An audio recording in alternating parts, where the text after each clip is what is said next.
Hello and welcome to FTTR, I'm Ewan McQuaid, and today we are talking about a documentary on Vice, and that is Bloodlust Tournament of Death. Now, I watched this documentary on YouTube. It was available for free, and it's about 45 minutes long, and what it does is it documents and tells the story of the inception of the Tournament of Death. Now, for those of you who don't know, the Tournament of Death is an annual event in CZW, Combat Zone Wrestling, and it is basically the most hardcore, the most extreme style of deathmatch wrestling.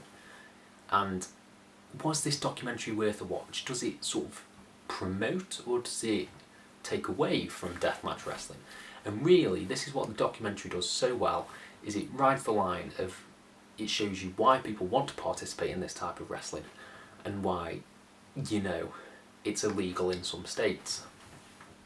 Basically, what it does is it follows DJ Hyde, that's his name, that's the now owner of the promotion, and, oh sorry, my chair's going to squeak a little bit, and how he sort of puts together the Tournament of Death, and the Tournament of Death brings together wrestlers from all over the world, regardless of style as well.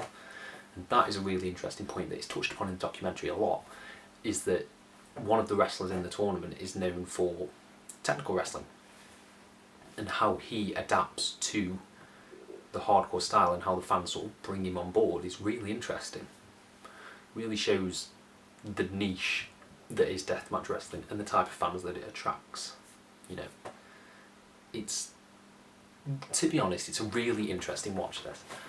I don't really like deathmatch wrestling. If you've watched some of my other videos, you'll probably know that it's not really my cup of tea.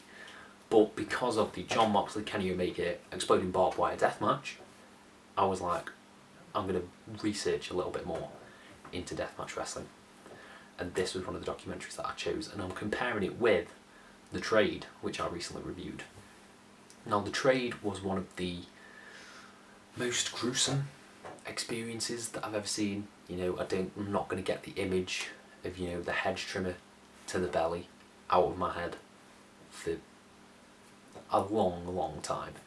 This doesn't have as gruesome stuff as that, but it really does show that this is an insane type of wrestling match. There's glass, there is thumbtacks, there is a really horrible scene with a device that I don't actually know what it is. It's a circle with nails in it. I'll try and put a picture above me that is used for floristry, I guess. And they have to take it out of a guy's head. It's really nasty. That bit made me squirm. That bit was not enjoyable.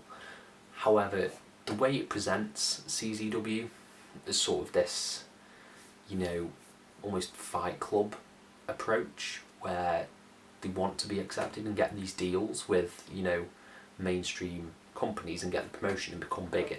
But because of the style of wrestling that they promote, it's just never going to happen. So it's sort of like a backyard feel. And it's a really interesting look at that type of wrestling.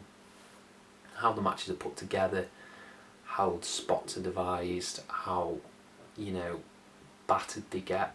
Because that is the strangest part of this documentary, that is the post-match where two wrestlers who have just had this insane brawl, they're all covered in blood, are just shaking hands, like nothing happened, just saying how great a match it was, things that went wrong, things they could have done better. And that really shows it as one of the strongest pieces of performance art, deathmatch wrestling, and it gave me a new outlook on that type of match. I don't feel like the documentary falls down in many places. I feel like, if anything, I wish it had been an hour and a half. We could have got more backstory. And I know this kind of wrestling is explored in other documentaries on Vice, such as The Wrestlers. But yeah, getting an hour and a half look at CZW and the way they put together all these insane matches, that would have been really interesting. That's all I really wanted, really. Was a little bit extra. Left me wanting more. And I suppose that is the makings of a good documentary, is that you want to go out and explore the subject more. So yeah, I can't really fault Vice on this documentary. I can't really fault Vice for any of the wrestling documentaries that they've done, because every single one has been incredible. If you are interested in this documentary, like I said, it's on YouTube. You can check it out right now. It'll give you a better appreciation of not only deathmatch wrestling in general, but also the talent. It does explore the wrestlers and why they want to do this kind of thing. Yes, yes, yes, highly recommend this documentary. Check it out. Thank you all ever so much. If you are new to From the Top Rope, hit subscribe. Look at my other videos. Recently did a Wrestle Crate unboxing. That will be somewhere. It'll be above my face at some point. Thank you all ever so much for your support, and have a nice day.